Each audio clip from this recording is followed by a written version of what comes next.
Good evening. My name is Greta. I love my job, and I would love to help each and every one of you discover your own purpose at work and in life. My name is Greta. I hate my job. I have no idea why you're all looking at me or how you expect me to possibly help you with your own work. I can't think about my job right now. Actually, all I think about is my job. I'm sorry, I'm Greta. I love my job. I think I'm so tired. I don't know what to think. I'm getting desperate now. Can you help me? You may love your job, hate your job, or just be tired from your job. It is time for all of us to engage in a new conversation about our work and how we can make positive changes together. I'm the world's first Chief Empathy Officer, and I'm here today because I believe that this role plays an important part of this conversation. Now, a good place for us to start a conversation about transitions in work is Frederic Laloux's pioneering book, Reinventing Organizations. One of the things that really stood out for me in his book is an employee survey conducted a few years ago to find out how people feel at work every day. Those of you who are lucky ones to be sitting in the first, second, and half of the third circle, you represent 30% of people who feel engaged at work, like our first Greta. You love your job and you feel you're really thriving at work. Unfortunately, for those of you sitting here in front of me, life is not so good. You represent around 40% of people who feel either detached or actively disengaged at work, like our second Greta. You hate your job, and you wonder when you can survive much longer. And unfortunately, those of you sitting up there in half of the third circle and fourth circle, you represent 20% of people who feel unsupported at work, like our third Greta. You're just tired from your job, and you question whether the striving ever ends. Now, if you're anything like me, of course, at some point, you'll have experienced the full range of these feelings towards work, and perhaps you continue to swing between each of them. But the fact that so many people feel either detached or unsupported at work makes a strong case for us to engage in a new conversation about our work. In some way or another, work affects our lives and the lives of those we love. Many of us here spend much of our time at work or commuting to and from it. So given how much time and how much energy we invest in work, I'd like to suggest that the conversation we share could and should really have the intention of finding ways for everyone to flourish in their work. When I interviewed John Ehrenfeld, a leading professor at Massachusetts Institute of Technology, writing about this theme, he explained that flourishing means not just growing or finding pleasure in life, but really growing well and prospering, thriving and living life to the fullest. He considers flourishing to be the embrace of the highest purpose we could devote our lives to, and in doing so, appreciating our interconnectedness with all life. In my experience, flourishing also means growing together, both with and towards one another. In my work as the Chief Empathy Officer of Ākāśa Innovation, I focus a lot on this concept of flourishing. I work with young people to provide them with the tools and the resources to flourish, so that they can then work together to create a better world for others to flourish in. But this is not always easy. And I've learned many important lessons from sharing the struggles and the setbacks on their journeys towards flourishing. I have seen the anxiety in the eyes of young people about their future in the world, even before entering the workplace. And I've witnessed the ongoing struggles changemakers go through every day once they embark upon a journey which is not what they expected. These two examples warn me of the need for a radical transformation in our workplace. Each new generation starting in work offers another opportunity for big questions to be asked and answered, for big dreams to be imagined and fulfilled. As this pursuit of happiness has been such an enduring feature of human life, It is rather alarming to see just how few young people flourish today. So over the past few years, I've become interested in and committed to not only helping young people flourish, but also finding ways of transforming organizations for this task. And I found that the most obvious barrier to flourishing at work is detachment. I'm sure you could all feel how our second Greta's detachment led her to communicate a very negative attitude towards her work. The neuropsychologist, Dr. Rick Hansen, explains how our brains can shift modes to detach when our three core needs of safety, satisfaction, and connection are not met. The modern workplace can easily trigger our impulse to detach and protect ourselves from our environment. But it doesn't have to be this way. We can change organizations to meet our core need to feel safe and secure. Just consider how job security and safe workspace are becoming more widely appreciated. We can also ensure that organizations meet our core need to feel satisfied and appreciated at work. New organizations and new generations are increasingly more attracted to work for organizations that are purpose and values-led and focus on intrinsic rewards than working for organizations that offer extrinsic rewards, such as high salaries.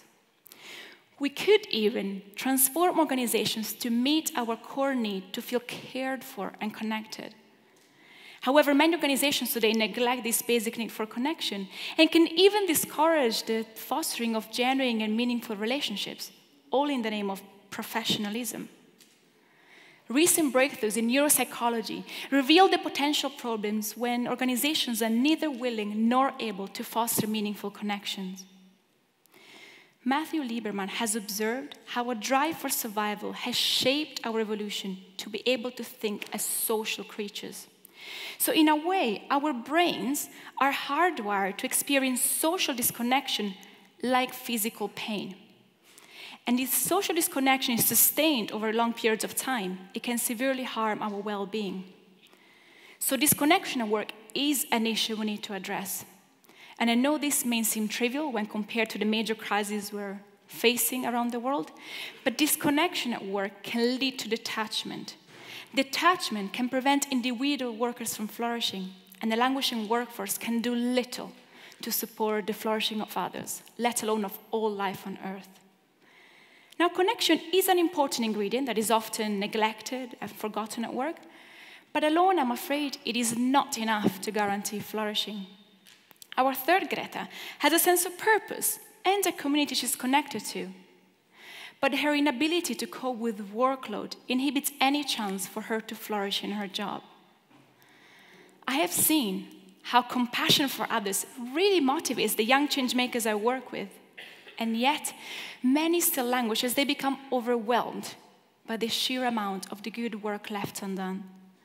The strong desire to make an impact, to make a positive change in the world, leaves them open to emotional exhaustion and physical burnout. So organizations must create positions and processes to protect and support anyone that is vulnerable to these dangers. Active care is even more important when a life purpose to work for positive change renders the traditional work-life balance meaningless. The real danger for change makers is that the emotional and physical demands of working life, if left unchecked, can soon spill over and undermine health and well-being in life at home. My own experience of burnout led me on a journey to discover how to reverse this and how to make sure that home life could be spread into our work. An ideal home is where we feel comfortable. It is where we feel safe. It is where we feel accepted. It is where we can be ourselves. So we need organizations that can help make people feel at home for a few hours or a lifetime, as well as connected to their own purpose and supported when compassion leads them to reach out to others. Ultimately, we need organizations where we can belong. This journey brought me to the conclusion that I could contribute to creating new organizations that can support individual and collective flourishing by reinventing one specific role, my own. A chief executive officer is tasked with leading and managing an organization to success. However, I created the position of Chief Empathy Officer to ensure instead that our organization is a home that belongs to everyone and where everyone belongs. Empathy lies at the core need and core ability to connect to others. The word comes from the German einfühlen, meaning feeling into. Empathy then is to feel into the life of another and to use that understanding to guide our actions. We empathize when we walk in the shoes of others. We empathize when we cross over the bridge that separates them from us.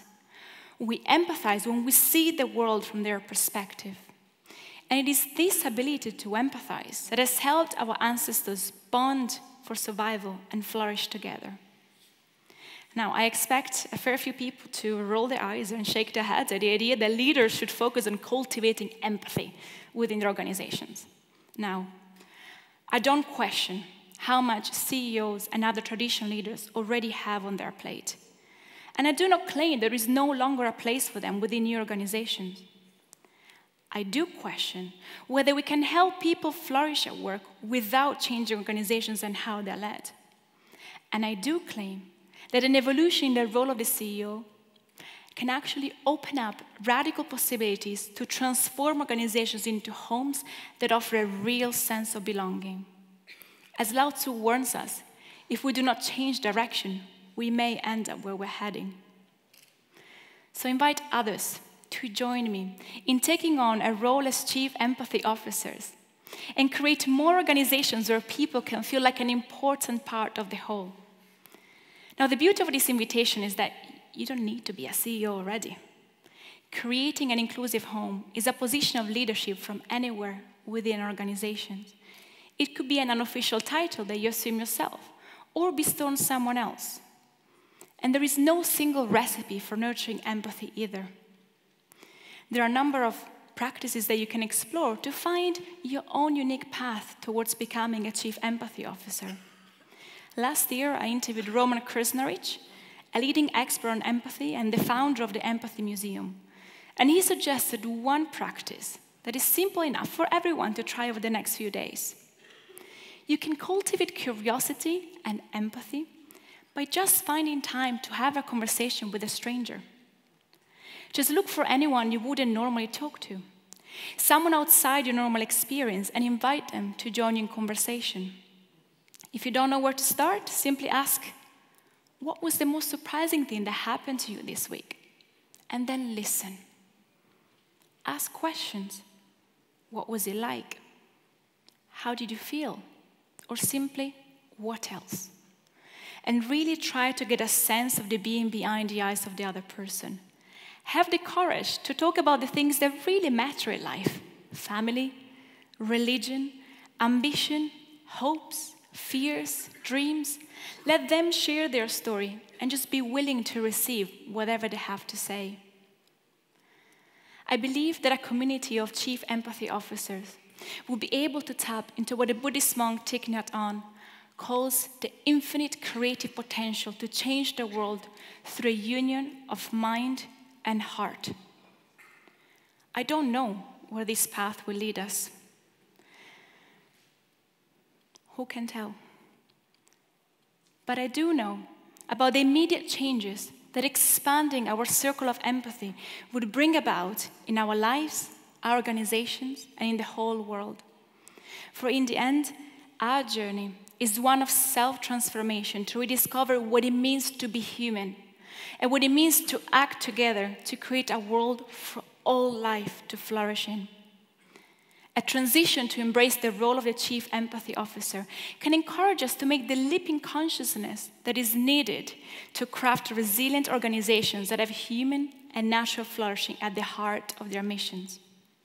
So, as the world's first, hopefully not last, Chief Empathy Officer, I'd like to invite you to become a Chief Empathy Officer in your own organizations, even in your own families and communities. Act as local hosts of a world that belongs to everyone and where everyone belongs.